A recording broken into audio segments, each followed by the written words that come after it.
Hi guys, it's Mitch here. Welcome back to my channel. Today's video I wanted to share with you my Cattleya maxima that has just come into full bloom.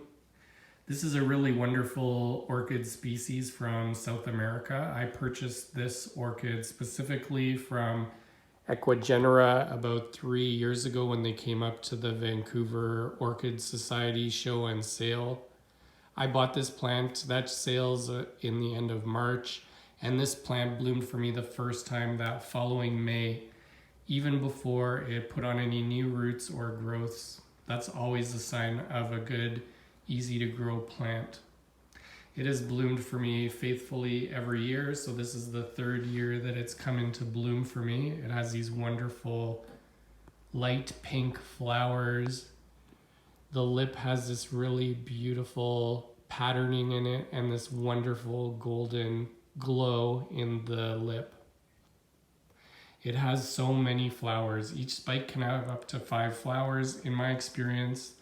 I don't really fertilize my Cattleyas, so I'm sure it would have more flowers if I really fertilized it properly, but I don't, and it still puts on a good show for me. I love how the growths grow straight up towards the light, and the whole plant, even though it's quite large, stays very compact. It usually puts on 2 growths each growing season, one in the early part of the summer and one in the late part of the summer. This plant is large enough that it split and now produces 2 leads. And so you can see the early spring, early summer growth, and then these are the late growth. I haven't removed the grow sheaths off them yet. So these mature over the winter time, and then in the spring they all simultaneously come into bloom. I grow this plant completely under my lights, and it gets a nice warm, wet growing season in the summer, and then a cool, dry season in the winter. I've mentioned this on my channel before, but I do make sure that my lights have a seasonal rhythm with them, in how long they're on each day. It really makes a big difference in getting Cattleyas and certain species to bloom. What I do is starting in September, which is the fall equinox, I start turning the lights down by 30 minutes each month.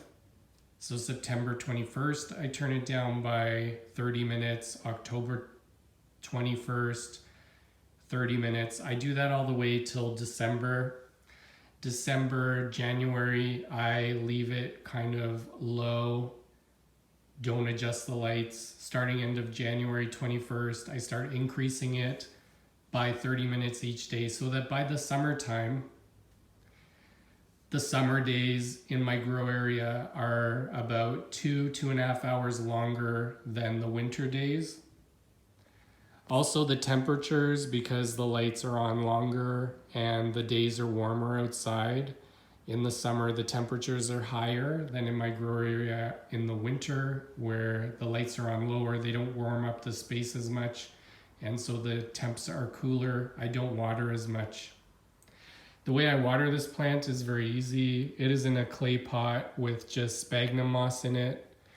What I do always is just water till the water's overflowing out of the bottom or sitting in the bottom. And then I just let it evaporate. In the summer, it usually takes about a week or 2. Probably every 2 weeks I go in there and water. In the winter, it can be up to a month, and I let it get really bone dry in between. And this plant grows really well under those conditions.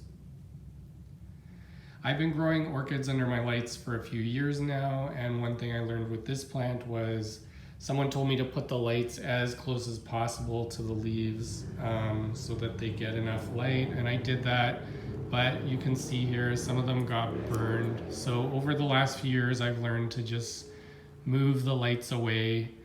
And I find that what happens is my growths get a little bit longer when their lights are too close to the plants.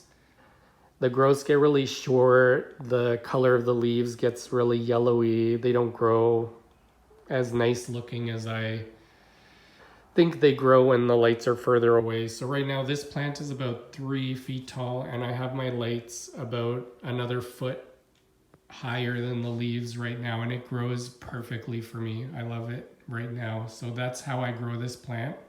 My lights are T10 high output bulbs. And that's about it. You don't need to do anything really special. This plant has a really wonderful scent. I don't know if you've ever smelled Cattleya luedemaniana, but Cattleya luedemaniana has a really sweet, exotic, peppery, kind of spicy, tropical scent, and that's my favorite Cattleya scent.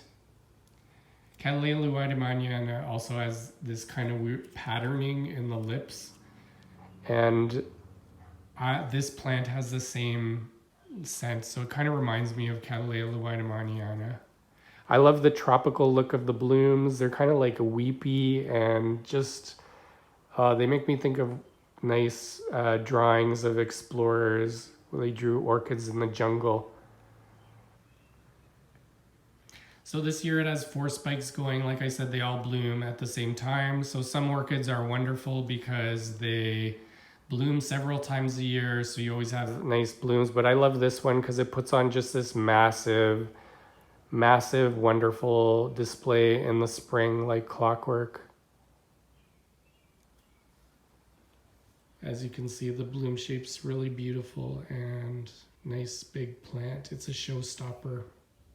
Like I said, I bought this plant from Equigenera, so I'll link their link down below. I bought a lot of really cool and hard to find species and hybrids from them, and I always have had a really good experience buying from them. They do travel all around the world to different orchid shows, so I hope once the pandemic is over, they will resume doing that, because I do recommend picking up orchids from them. Anyway, thanks very much for watching. Hope you learned a little something about Cattleya maxima. It's a really easy orchid species to grow. I will post some pictures of this plant on my Instagram, so if you want to check out some other orchids, check it out there. I'll link my Instagram down below. If you have any questions or comments, always please feel free to message me, and thanks very much for watching. I'll see you next time.